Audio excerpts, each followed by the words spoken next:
Tata Evans in the primary school was a very quiet but stubborn guy. Quiet but stubborn guy. Yeah. Yeah, was very quiet.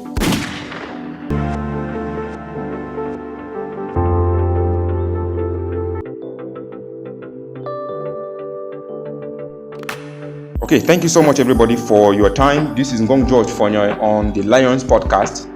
And in this podcast, we discuss everything bold, everything uncommon, everything daring, everything that makes somebody who is not of a very, very uncommon mentality to think and scratch their heads. And in the studio today, we have with us Mr. Tata Evans. He is someone that does a lot as far as leadership is concerned. He's concerned with community service. I'm going to let him introduce himself, and please stay with us so that you can learn what he has to teach us today. Thank you, Mr. Tata. You're welcome.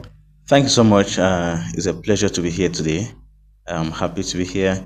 Like Mr. George earlier said, my name is Tata Evans. I work with Sea Life Cameroon as the Community Engagement Manager. I'm a youth leader, a community developer, and I believe in the course of our conversation this afternoon, you are going to discover more about me and the work I do. Thank you. That's very right, Mr. Tata. We really look forward to discovering a lot of what you do. This is Mr. Tata Evans of today. Yeah. Who was Mr. Tata Evans in primary school? That should be a lot of years back. Who was he? Tata Evans in the primary school was a very quiet but stubborn guy. Quiet but stubborn guy. Yeah. Yeah, I was very quiet but stubborn guy. I was this kind of a guy, very reserved. Okay. I was not a talkative type. I was a stammerer. Okay, that is a new one. Yeah. So, Mr. Tata, how did you live from the quiet, stubborn, dangerous gang guy to becoming somebody who is totally self-giving in your servant leadership quest? What was the transformation? Yeah, I want to say environment played a very big role in that transition or in that transformation. Growing up in the village, I was still in primary school, which means I was ignorant about a lot of things. Okay. I was not really exposed to the world. My village experience is another story on its own. Then around 2005, I moved to Bamenda, where I lived with my uncle in Bingo. He worked in Bingo Baptist Hospital. And that was a different level of exposure, a different setting, a different environment. At that level, I was no longer the ignorant guy because I've gone to school, I was in secondary school, my mind was open, I saw different possibilities. I could watch a TV, know what is happening around. Because in the village, TV was a luxury. Yeah. But at this time around, I could watch a TV, and I remember my first time watching a football game going on the TV. I was like, what is happening? Again, that was part of the transformation. That was part of the evolution. And back to today, after university, you see that the exposure keeps growing, Getting better. Yeah, and keep being exposed to so many things, different environments, different friends, different networks, who keep shaping my mind and shaping the person I become every day. Right. So you've given a lot of credibility to your environment, and it is, yes, thanks to your environment that you are who you are. But I believe that in that process, you had to make a decision to not be changed by your environment, not to change your environment, but be changed by it. Right? When do you think that likely happened? Well, another thing that helped me so much was my involvement in the Boys Brigade. Okay. Yeah, no, the Boys Brigade is this part of the Baptist church where it's dedicated to boys, and their boys are groomed to grow up as like a man in the like a Christ-like man. Christ-like man. Yeah, and we have as objectives in the Boys Brigade. Boys when you Brigade. say we have, it means you still belong. Yeah, I still belong. Okay. I still belong to the Like Boys what Brigade. is the maximum age limit to belong to the Boys Brigade? Well, we don't have a age limit Okay, because normally, as you grow, there are younger ones that you need to take care of them. that's right. Yeah, so if you put an age limit, then it means there will be a day that you will go to the boys' brigade and you see just kids. That is true. And an Because environment without elders it's like can be like a spiritual mentorship kind of Yes, thing. yeah. Right. And then one thing in boys' brigade is not just spiritual; it is blended. Okay. Yeah, it is blended because in the boys' brigade, boys are taught about the social life, how to interact in the society, talking about leadership. That and then leadership development is also part of it. How to behave when you're a man, because we are boys, we are growing up into to be a man, you'll be a father one day. So Yeah. the boys' brigade, some of those trainings are incorporated in our trainings in the boys' brigade, and that's a part too that shaped who I am today. So belonging to the boys' brigade in the Catholic Church, they would talk about cadets. I think in the Presbyterian Church, they would generally talk about young Presbyterian, The YA, yeah. Right.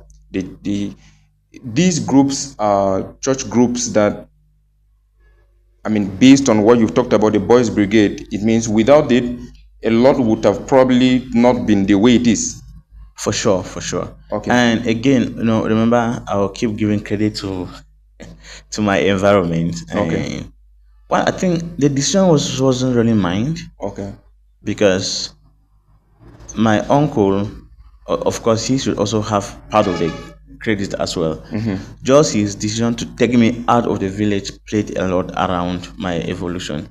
Because, bro, if I had been in the village, yeah, I don't know. I don't know White pepper should have been the highest. I don't or know probably what something else. I don't know what would have become of me today.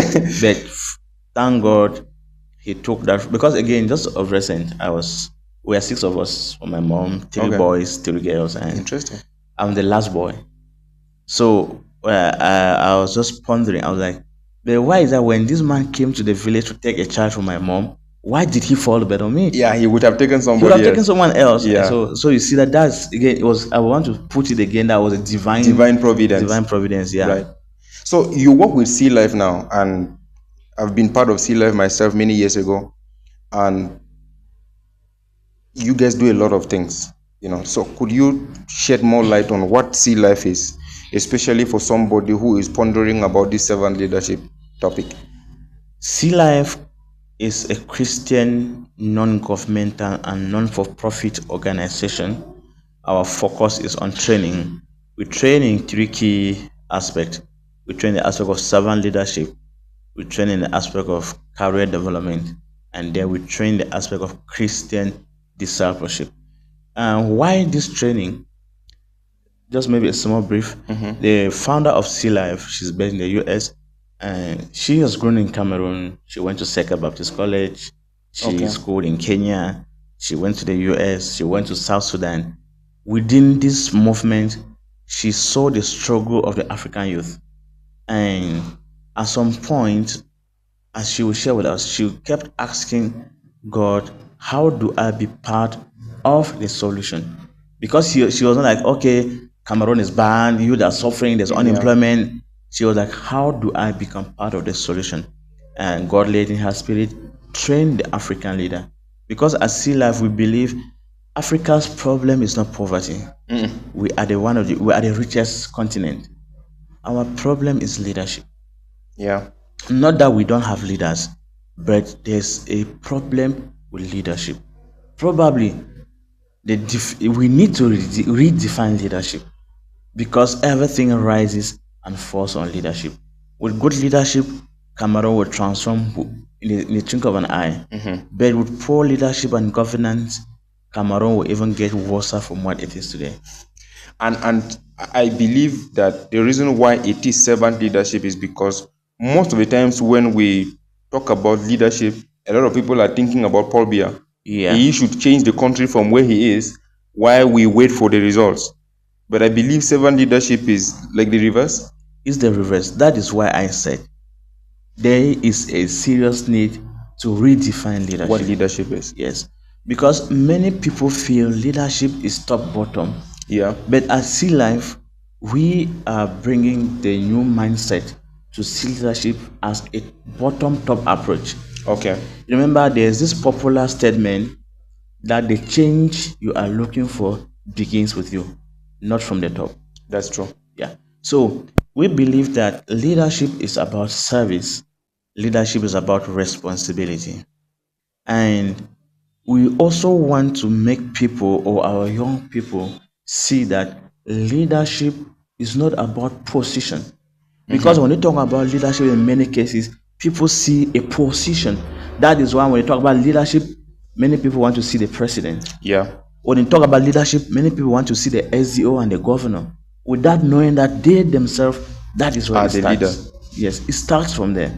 If everybody could play his or her own role, the streets of Yaoundé will not be as dirty as it is.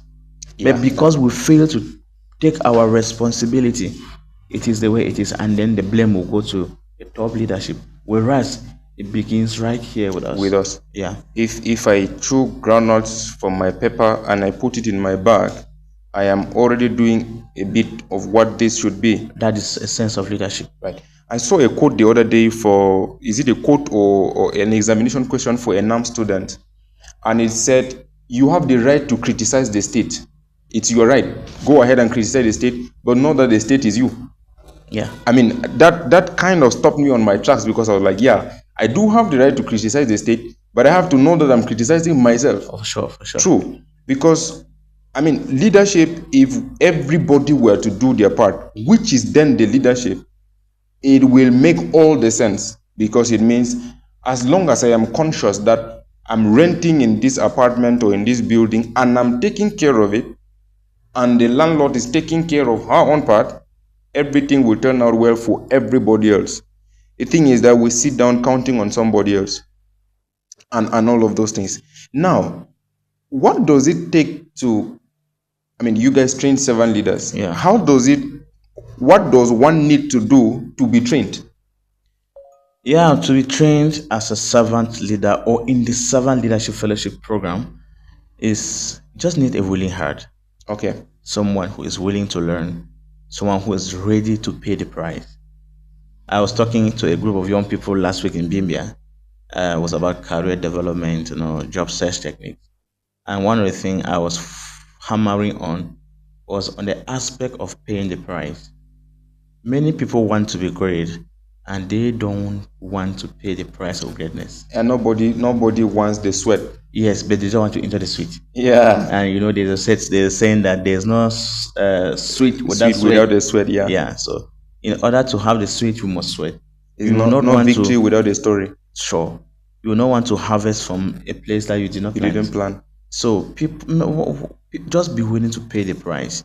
And what is the price you have to pay to be trained at Sea Life? Of course, it is not free. Yeah, it's not free. The training is not free. There's a fee that you need to pay. I think that should be 30,000 francs, 10,000 registration, and then you pay 20,000 francs as tuition for a period of 3 months. The classes happen 3 times in a week, Monday, Wednesday, and Friday, from 3:30 to 6 p.m. Probably 2 hours 30 minutes every Wednesday, every Monday, Friday, Wednesday and Friday. Yeah, every session lasts for 2 hours 30 minutes. So I have 3 sessions in a week. And another thing too that we hammer on during this program is on the concept of community service, selflessly serving your community, because we want to raise a breed of leaders that tomorrow, if any of them is appointed a minister, he will know I'm a minister to serve my people. Exactly. I watched a video of the president of Botswana, Mr. Dogu Gedeon. Okay. Yeah, so when I watched this video as this man was addressing his ministers, he said one of the things that our boss usually tell us, that don't come to me with problems, come to me with solutions. He made the ministers to understand, I watch the news, I hear what the people are saying, I know that there's a problem. So don't come to me and you're telling me, Mr. President, there's a road that got broken down somewhere. Here. The bridge is not passing. I know because I watch the news. What is the solution to fix that problem? So that is the thing I want you to bring to me.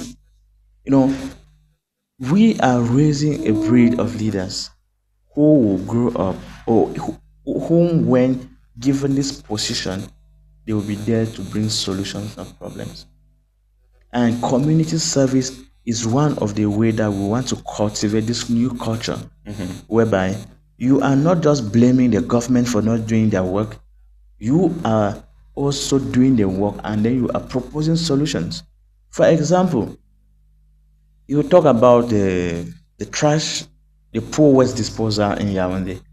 What are you doing as an What are you doing individual about to it? address the problem? We are in Yaoundé 6, and we have every Friday morning as Clean up. a vendredi propre. It's rather very funny that people will close their doors, sit in their houses, their premises are very dirty. They will come around 10 o'clock, open the Open same store, and continue. sit there, and they will blame the government for doing their work. Oh Lord. You live in a house and you expect somebody to come and So clean come it and for clean the you. house for you. Our mentality is terrible. Now, servant leadership requires that you start doing the little you can. Because sometimes when we talk like this, somebody might be like, well, I don't have the big car to go and carry dirt at Ahala, wherever that is. I think one of the easiest way to start is don't throw the dirt yourself. Yeah, And by don't throw the dirt yourself, I'm referring first to me here, by the way, because for sure. I am a champion in throwing the dirt, especially in gullies. And sometimes in that process, I am reminded, I mean, if you didn't do this and 10 people didn't do this gully will not look the way it is, right? So it is certain behaviors and things we have to stop doing. But let's move a little bit beyond dirt management. There is a philosophy we have in Cameroon where even if somebody doesn't ask for bribe, even if they don't ask, we feel, in fact, in our mind, we should.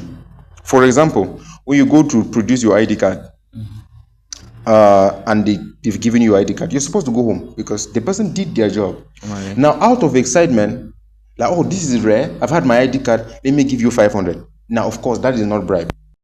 So what we're saying is that you've taken this ID card, you've given the guy 500 francs, the next person comes and does not give it. That becomes an issue already. It becomes an issue because he says, look, I have the knowledge that the last person gave, and I expect that you should give, so I need you to give before I give back your ID. So servant leadership is expecting nothing after service. For sure. I think so. Expecting nothing after service.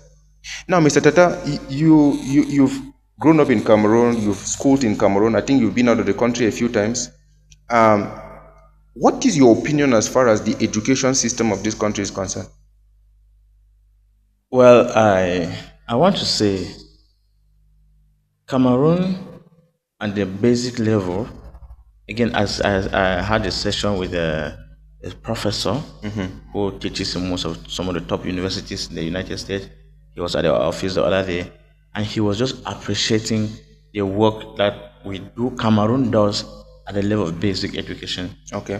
up to secondary.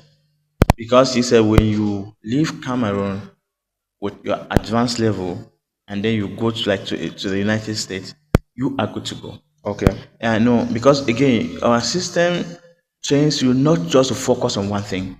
Okay. Like he was like, we should see the training they give you to study biology, chemistry, physics. That's an advantage. You have a broad base. You have a broad base. But the other people, their curriculum teaches them just on one thing. When you come to the other, they are totally blank. So, but from a university, it is more of theory than for practice. And last year, I was in Kigali, and that was a place that, well, to an extent, I want to appreciate Cameroon. Okay. Yes, seriously. And in terms of what we do for our education. Probably we know Rwanda for some time was affected by the 1994 Rwandan genocide, which many things were disrupted and all of that. But bro, I want to tell you one of the things I experienced in Kigali is when you go to Kigali, you stop a taxi, you cannot speak the local language, We are sorry. you're frustrated. The place is good, very well organized, but they need to step up.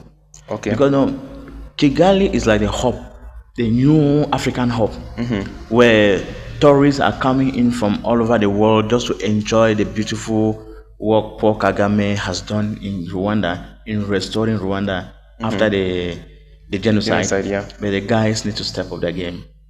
In terms of education, I want to use the word education because probably maybe they want to say English is not their language, but English is their business language, and of course you should be able to speak English or French.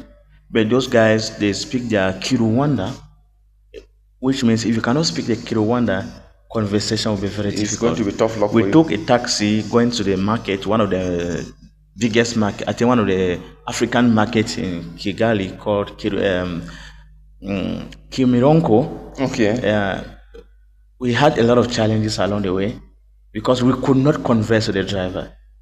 The driver could not understand English. My God. So that, again, when I look at Cameroon, averagely, even you go to the most remote village in Cameroon, at least someone there understands Somebody English. can get something. Somebody can get something and then have a conversation with you.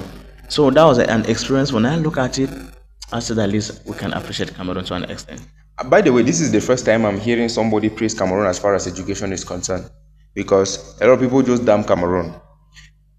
My opinion, which is an opinion, as far as our education system is concerned, yes, we have a lot of things that globally do not make sense. But I will still say that if somebody strictly follows the material or the system of education that we have, the person will still turn out well. The reason I say so is because most of the times we have the mentality of blaming somebody else. Our child went to school, has an advanced level, has a degree in whatever, and they don't have a job. We are waiting for somebody else to come and give them the job. And so I always have the opinion that whatever you study in school, as long as you take it serious, it will take you anywhere. That is true. Whatever you study, whether you studied history, whether you studied geography, you studied languages. I mean, I was very, very surprised to know that languages are one of the major key things that advance the world. And sometimes we talk about languages, a lot of people talk about English, French, Banso or Lamso, and then Limbum, for example. Yeah, this is at the surface level because there is a particular way so people reason, and language is a part of that, right? So basically studying a language means you're studying people's identity. And so if you study English language and you cannot reason like an English person, all you know is to write a letter, then no, for me that is useless. If you study history and you cannot draw lessons to say, look, based on what has happened and this is happening now, please let's do like this for tomorrow, then I feel like you are just wasting your time. So my opinion, yes, our education system needs a lot of updating, it needs a lot of that, but we have a lot already as far as our education system is concerned. Yes, you've talked about the fact that everybody at least manages English or French. In some countries, that is not the case. I also know that most of us know the English and French more than our dialects, which is the downside. But it's at least better to find yourself somewhere in the world and be able to express in a language somebody would averagely understand. Sure. Now, going back to higher education, there's a lot of universities everywhere. What are some of the universities you would recommend and why? I need you to be as raw as possible. The reason why I did not ask you that question before the podcast is because I needed you to be honest. Yeah. For the universities, one thing before I want to answer the question, you spoke about people studying whatever to survive. Yeah, we blame Cameroon. See, sincerely, some people just blame Cameroon because they want to blame the country. Yeah. They say until you compare two things, the very Cameroon we blame, there are people who leave other countries to come and study in the same Cameroon. Exactly. For example, when I was doing my HND program at the Bamenda University of Science and Technology, we had students who came from Nigeria to study nursing. We had people who came from Equatorial Guinea to study economics and management sciences. We had people who left from the Gambia to come and study law. Interesting. So, but at some point you see it and then you damn the system as if it is a worse. Grass often looks greener the other way. Yeah, until you get there, like Lucky G will say, Yeah. the grass will always look greener, but until you get there, get there. you discover what your eyes saw is different from the reality. Um, about the schools I can recommend, based on a short study I did, I think I will study the University of Chang. University of Chang. Yes, happens to be one of the top universities in Cameroon. Okay. Because when you look at the globally ranked universities or top universities in Africa, University of Chang is the university. I will not probably give the number it occupies in Africa, Yeah. but that's the first university you see when it comes to Cameroon. Okay. Before you want to see maybe the University of Soa, University of Boya, and all of that. But one of the things I want to say, I would recommend the University of Chang, University of Boya, University of Yaoundé one. I want to recommend some one person, or maybe someone may be asking why I do the recommendation. Yeah. I don't really know much about the quality of study there, but that is a university that helps you to study. For example, when I discuss with a few of my brothers from the English extraction of Cameroon, most of them are forced to speak French today because they came to Ngwakele. And you have to speak the French. You have to speak the French. It's like when you speak English there, nobody has your time. So you have to learn the French. And today they are well-to-do people. We are talking about language. Language is as important as the word important. Because the history you want to study, which language are you using to study? We're going to study with, yeah. The mathematics you want to study, which language are you using to study the mathematics? Yeah. I was discussing with a friend the other day, he's a mathematician, and he made me understand something for the first time. And we're like, as a mathematician, if you don't know language, yeah, that's where your failure starts. So I'm going to go back to the question about universities, right? Which one, as far as private universities, you recommended state universities. You talked about Chang, you talked about Boya, you talked about Ngwakele, right? SWA, right? Those are state-owned universities, meaning the fees there would likely not be an issue. Yeah. But private universities, where the ball game is different as far as cost is concerned. Now, if something is more expensive, it means the quality has to make sense. For sure. Which are the private universities that you would recommend as far as somebody that just had advanced level right now and is contemplating about what school to go to? What school do you think they should think about? Well, in Yaoundé, because we're here in Yaoundé, yeah. And if someone is contemplating of choosing a private university, I want to talk about the Yaoundé International Business School. Right. Yeah, the reason is that I happen to know some of the lecturers at the Yaoundé International Business School, and I know the quality of what they can produce. Growing up in Bamenda, we used to know of National Polytechnic Bamenda, which was one of the best private universities by then. Coming back again to Yaoundé, I want to talk about maybe a school to like the Lions Institute, given that the founder or the promoter of the Lions Institute is a person or someone who has some of the values we preach at Sea Life and has been through Sea Life.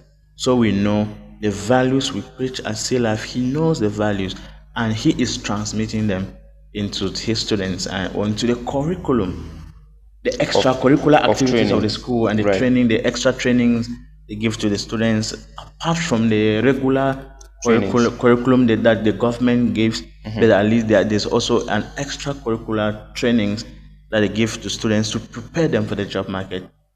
So now, Lion Higher Institute is a school. Now, it's a school in a sea of many schools. What do you think, aside the fact that it might be doing extra, right? What other information do you have about them? Well, I think what I know about them again is like I know the values they're passing on to their students. Yeah. And one thing I want to know or to understand is that education is not just about teaching people how to read and write. Many of our young people are jobless because they went to school with that mentality that after school I'll have a job. Oh, I went to school to get a certificate. Not even the certificate, bro. Yeah. After school I want to have a job.